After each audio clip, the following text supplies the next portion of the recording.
What's up, guys? I just wanted to make a quick Oscars movie review slash rundown before the awards tomorrow. So I'm just gonna talk over big picture. So I'm just gonna cover Best Picture nominees and the acting categories. So first up, we have Begonia, which is a movie starring Emma Stone and Jesse Plemons, directed by Yorgos Lanthimos. And just from that cast, I knew it was gonna be a wild ride. So the movie follows Jesse Plemons and his brother, played by Aidan Delvis, who kidnap a healthcare CEO, played by Emma Stone, under the guise that she is an alien.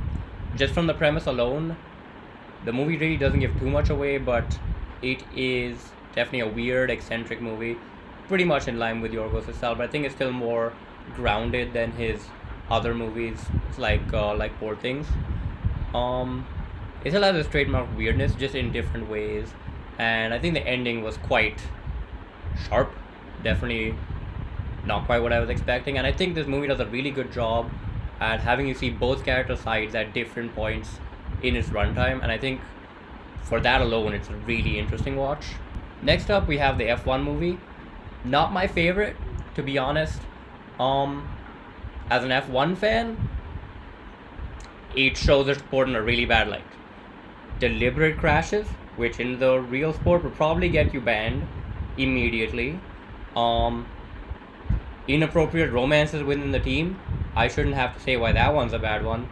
And as an engineer, I'm quite disappointed by how they display engineering in the sport.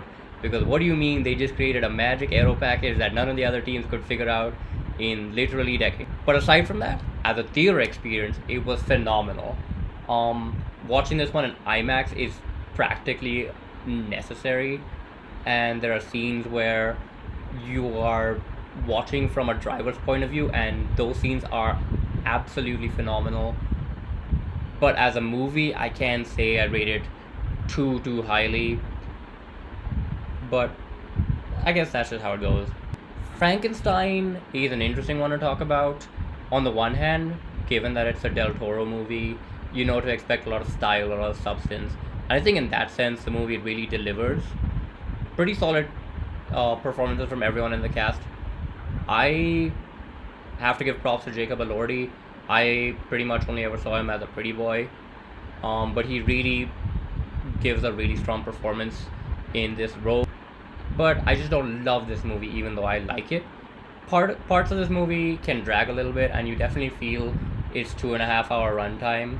And there are definitely points where you can tell the set ends and the green screen begins, which aren't necessarily bad, but when you have a movie as crowded and as decorated as this one is, it's definitely a little bit jarring. Overall, still a pretty solid movie, and definitely better than most of what Netflix puts out. So for that alone, I think this is a pretty fun watch. Next up, we have Hamnet, which is a solid watch and definitely not what I was expecting from a period drama. It covers the death of Shakespeare's son Hamnet and how that inspires him to write the play Hamlet. That being said, it's primarily about his wife, played by Jessie Buckley, who gives a really good performance and is definitely the highlight of the film. I'd say that this would be a really good piece to If I Had Legs I'd Kick You, which is another movie that came out this year starring Rose Byrne, but maybe for different reasons. Both films focus on motherhood and the kind of toll that takes on a person. But pretty solid movie. Even though it's just 2 hours, I feel like the movie does drag at points and could have maybe benefited from a slightly shorter runtime, which I feel like is a pretty common complaint amongst a lot of these movies. But I can't say I wasn't entertained. Next up, we have Marty Supreme, which is one of those movies that I feel will either click or definitely will not click. It's fast, it's chaotic, and it's absolutely not a sports movie, which I can see some people being misled by. So it's a movie that follows Timothy Chalamet as Marty Mauser, a ping pong player driven to prove that he's the best in the world. And the movie goes in so many directions, has so much screen time dedicated to just showing you the depths of depravity that Marty is willing to go to, and yet it never feels unfocused, which I think is the biggest compliment I can give this movie. Every moment of brevity in this movie is just there to set up the next scene, the next moment, the next bit of chaos. and the only thing that's at the center at every fucking time is Marty Mauser. While I feel like this movie can drag at times, the ending is utterly phenomenal, and I think this is absolutely one of those movies you can say that the lead actor just disappears into the role. Timothy Chalamet has had a lot of really good performances, and this is up there as one of his best. Next up is One Battle After Another. It follows a washed up revolutionary played by Leonardo DiCaprio and his daughter as they find themselves in a new revolution, and she gets kidnapped by someone from Leonardo DiCaprio's past. So this is my second Paul Thomas Anderson movie after Licorice Pizza, and it hits every beat. The cast is firing on all cylinders. The cinematography is top notch, and it has some utterly gorgeous tracking shots. And the finale, honestly, just perfect. Easily one of the best movies this year, and honestly, if this won Best Picture, I would not be too upset. Next up is The Secret Agent. It's a movie about a man named Marcelo, played by Wagner Moura, who moves to a new city in Brazil to escape a violent past. I don't have too much to say about this movie. It's a really solid watch and has some rather sharp storytelling, but it just didn't click with me. Every scene felt like it lingered just a little too long, and the pacing felt quite glacial until the third act. That being said, I really enjoyed the third act, but it's a movie that I felt could maybe do with a slightly tighter. Now on to one of my favorite movies of the year, Sentimental Value, the latest movie from Joachim Trier, director of Worst Person in the World, which is another movie that I absolutely love. This movie follows a family that reunites on the eve of the mother's death.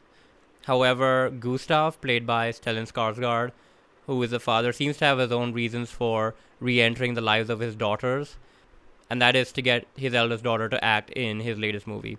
So this one is a pretty subtle film.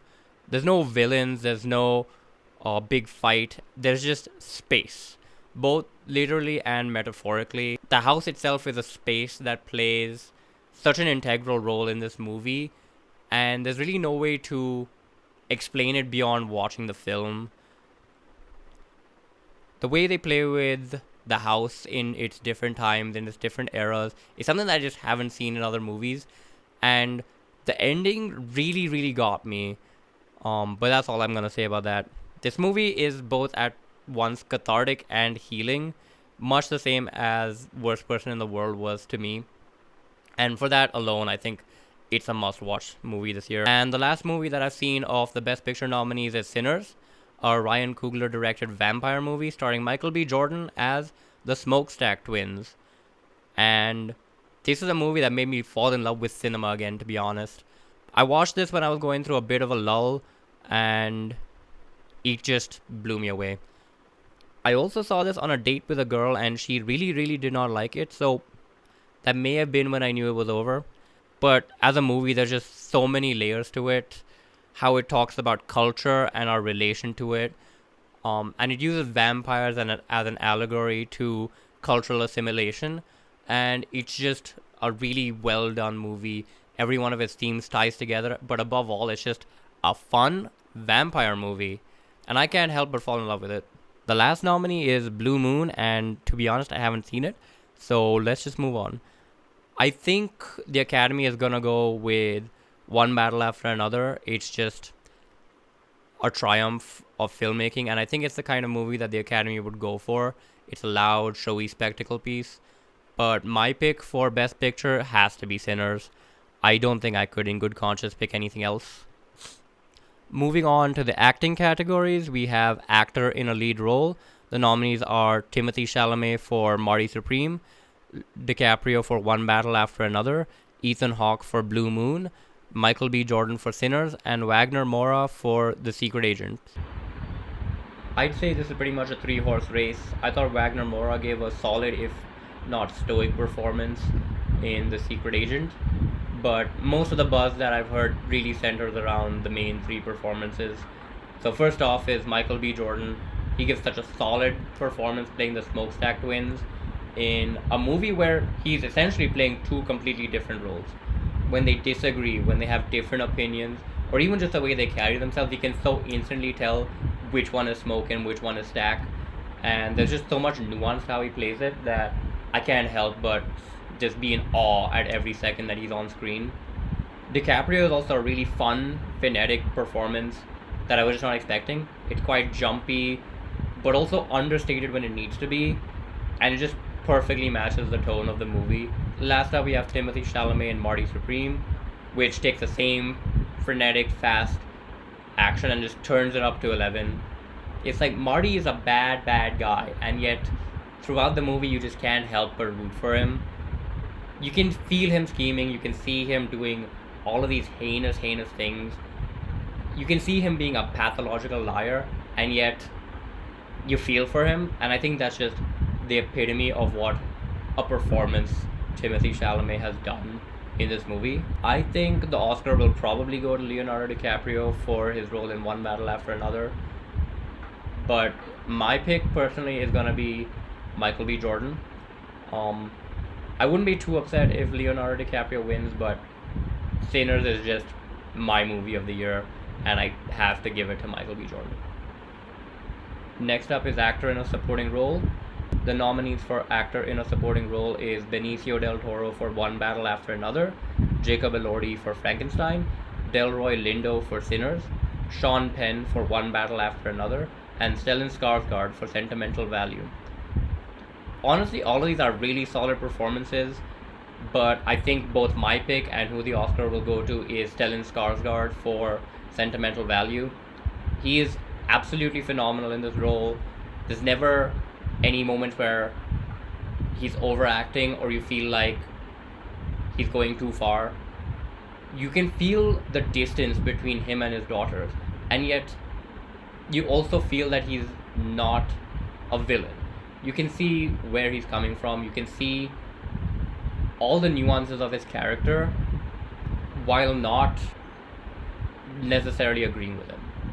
Every other performance is also amazing. Sean Penn and Delroy Lindo are probably my other two highlights of this year, but I think the Oscar is going to go to Stellan Skarsgård. The nominees for actress in a leading role are Jessie Buckley from Hamnet, Rose Byrne from If I Had Legs I'd Kick You, Kate Hudson for Song Sung Blue, Renate Reinsve for Sentimental Value, and Emma Stone for Begonia.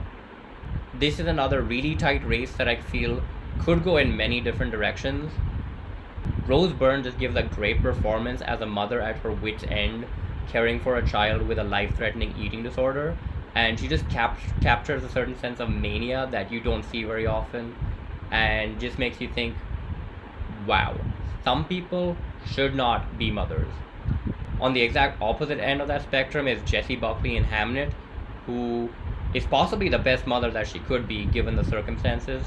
They both tap into these very similar sets of emotions, and there's a lot of nuance in each performance, even though I feel they stem from the same place. And honestly, those would probably make a really good companion piece to one another.